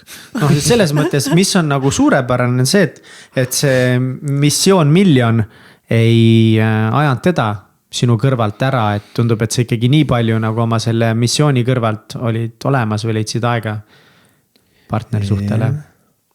See on hea, kuigi kui mul ikka kevadel ära flippis, siis ega meil see lahkuminek oli suhteliselt lähedal, et ma nagu nii-öelda, keegi ei taha olla inimesega koos, kes on nagu üdini negatiivne ja kõik näeb ainult kõik asju mustades valguses, et see ütleme nii, et väga noad ära peal. Okei, ja mis selles olukorras teid päästis? Kas see oligi see, et siis sa nagu juba hakkasidki tegelema või mingi praktika või mingi nõu või kuidas te jäite tol raskel hetkel ikkagi kokku? No ma arvan, et see sama, et ma hakkasin iseendaga tegelema, et eks ta kõrvalt nägi, kuidas ma ennast põletan nagu. Ja kui sa näed, et teine kaaslane põletab, ta ei kuula ka ühtegi sõna, et annad ainult gaasi juurde, et siis ei olegi midagi teha, aga õnneks kuidagi mõistus tuli pähe ja hakkasin iseendaga tegelema. Põhimõtteliselt nagu viimasel hetkel, et enam-vähem viimasel hetkel siis läksid sellele? No enam-vähem jah, ehk siis jah, ma arvan, et see suht nagu viimase piiri peal oli see, et jah. Aitäh jagamust. Täiega. Aga kuidas sa täna tunned, siin niimoodi läbi põlenud ja see, et noh, et kas on nagu noh, et kas päriselt Priit Viirelaid suudab nagu veitsa nagu tempot ka maha võtta või? Ma proovin jah võtta, eks siis ma nagu, see on raske selles mõttes, ma kogu aeg tahaks nagu midagi teha, on ju, et nii kui mul tekib see mingi igavusmoment, on ju, nii ma tahaks mingi uue projekti teha, on ju, et siis täna nagu olengi natuke tupikus, mul on mingi 4 uut projekti või 4 asja, mida teha, on ju, et ja siis samal ajal olen nagu lubanud endale, et ma teen nagu vähem, on ju. Siis ma praegu nagu ikkagi mõtlen sellele, et ma pean nagu kõiki neid projekte juhtima panema teised inimesed või kuidagi nagu mitte ise ära tegema. Ja et see on nagu ülioluline, et sa näed, noh, tegelikult ei ole võimalik kõiki asju ise ära teha, on ju, et ma siis nii-öelda tegelen sellega, et otsin inimesi appi. Oh, wow. Alguses kindlasti päris keeruline arvestades, et Viirelaidu ka ju kõigist suhteliselt nagu ise koos naisega on ja juhtinud ja kõike ise teinud. Ja täpselt, et alguses oligi nii, et ju sõidad paadiga ja siis oled baaris ja siis teed süüa ja nii-öelda kõike ise. Et siis seda kontrolli on üliraske ära anda või kõik kuidagi teised teevad nii valesti kõik asju, et nagu see delegeerimine on raske. Ja muidugi siis ka ju, et sa ei taha ju ühtegi senti ära anda, et kõik on vaja ju oma eesmärgi nimele, nii kahju on seda välja anda. Et sellest tuleb nagu lahti saada, et nii-öelda öelda. On sul selles osas mingid mentoreid või häid nõustajaid inimesi, kellega nagu põrgatada, et kes nagu saavad sulle kogu aeg nagu sisendada seda, et miks see ikkagi on oluline usaldada inimesi, anda nendele iseseisvust, anda seda raha veidi käest ära, sest siis tuleb rohkem tagasi. No ja mul on tegelikult läbi selle Viirelaiu tekkinud nii palju uusi sõpru ja sellised mentoreid ja kes nagu on edukad ja kes siis nagu kordavad seda sama asja. Siis mul on üks sõber ka, kes nagu kogu aeg nagu taob nagu rauda, et anna ära, delegeeri on ju, ja ta ütleb et tema näiteks töötab 2 tundi päevas on ju. Et siis ma nagu püüdlen selle poole, et ka nagu vähem tööd teha on ju, et siis ma olengi võtnud näiteks, et ma siis kella 11 hommikul ühtegi tööülesannet ei tee, et ma alustan oma tööpäeva kell 11 on ju, et siis ma jõuan hommikul ma jooksmas ära käia ja teha mis iganes on ju. Et siukse nagu, muidu oli nii raske on ju, tahad jooksma minna, siis mõtled, mul on see meil vastamata, see tegemata, siis sa ei lähegi on ju, siis istudki hommikul, ma ei tea, 8 kuni öösel 1 arvutis on ju, teed asju on ju, et nii ei saa nagu. Väikeste sammudega Väikeste sammudega, eks ma proovin paremaks saada. Isegi on nii äge ja ma olen nii tänulik, et meie eluteed kokku viisid tänu Tommile, sellele, et sina kutsusid Tommi Viirelaiule ja tänu sellele, et Tom kutsus meid sinna Viirelaiule ja see, kuidas sa meid seal vastu võtsid ja kuidas sa oled nagu ennast näidanud haavatavana ja öelnud, et nagu sõbrad, mul on raske, palun abi, on olnud lihtsalt nagu nii inspireeriv, ma nagu reaalselt vist ma ei tea, mingi 2. või 3. korda üldse nagu näen sind ja ma olen lihtsalt nagu nii, kuidagi, ma olen nagu nii siiralt tänulik sinu eest, Priit. Selle eest, et sa oled ja see, mis sa teed. Aitäh, aga siis enne kui siin tänaseks selle pilli kinni paneme, on sul endal võib-olla mingi mõte, mis sa tahaksid veel endast maha jätta? Ma arvan, et enamus teemad on siin läbi käinud, et ei tasu ennast surnuks töötada ja tuleb mõelda oma kaaslasele ja tuleb mõelda, millele sa unistad. Ehk siis tuleb unistada suurelt, aga mitte selle juures ennast katki teha. Et need võib-olla oleks need sõnad. Räägi siia lõppu veel võib-olla natuke oma sellest ühest uuest projektist, sellest saatkonna projektist, mis sa siis nüüd siin praegu ajad? See tuli ka nii, et mõtlesime, et tõmbame hooajale kriipsu peale Viirelaiul ja siis üks päev mõtlesin, et jube, mis siis talvel nagu teha. Ei no muidugi, mitte puhata. Ei mitte puhata ja see päev oli ka selline, kus oli nagu full power sees ja kuidagi üks asi viis teiseni ja siis mõtlesin, et meil on hästi hea kokk, kes aitas meil terve suve nagu nii-öelda teha nii, et me ei peaks olema Viirelaiul. Ja siis ma ei tahtnud seda kokka nagu ka ära lasta, et ta järgmine aasta ka tuleks meile tööle. Ja siis mõtlesin teistpidi jälle, et juba tore oleks, kui meil oleks mingi projekt, nagu mis siis, kus toimuks nagu kogu aeg mingid üritused, toimuks mingi turunduslik flow. Ja siis nüüd Koplis avamegi Viirelaiu saatkonna, kus me hakkame siis tegema erinevaid üritusi, õhtusööke, pidusid, seminare, no mida iganes. Et vaatame, kuidas läheb sellega. nimi on hea. Kiidan selle valiku. jah, ma loodan, et nii-öelda toimib, et inimesed tulevad selle Viirelaiu saatkonda siis. Ma usun, et täiega tulevad. loodan, jah. Kus inimesed sinu projektide kohta kõige paremini infot saavad? No nagu alguses saadik on see sotsiaalmeedia, mis on nagu toiminud, et sinna ma siis postitan ja teen evente ja igat pidi proovin nagu reklaamida ennast, et raske on, igasugused huvitavad algoritmid üritavad takistada seda, aga siiamaani tundub, et toimib ja üritused on välja müüdud. Siis toimib kindlasti, kui üritused on välja müüdud. Priit, nagu sa enne mainisid ka, et raamatud on siin viimasel ajal päris olnud nagu heaks sõbraks sulle, siis omalt poolt saad valida siit endale nüüd siis ühe raamatu Million Mindseti poolt, et mis sind kõnetab ja saate selle endaga koju kaasa võtta. Esimene valik on sul siin hetkede jõud, miks mõnel kogemusel on ebatavaliselt suur mõju. See. Siis on Grant Cardone'i 10 korra reegel, ma isegi nagu, no ma arvan, et sul seda kindlasti vaja ei ole, sest sa oled üks Grant Cardone ise, kes lihtsalt paneb täiesti hullu, aga who knows. Siin on Gary Vaynerchuki Nii lüüakse läbi ja siis on siin veel Leia oma miks, Simon Sineki oma ja liitvõimendus, compound effect. Tead, ma vist võtan selle hetkele jõud.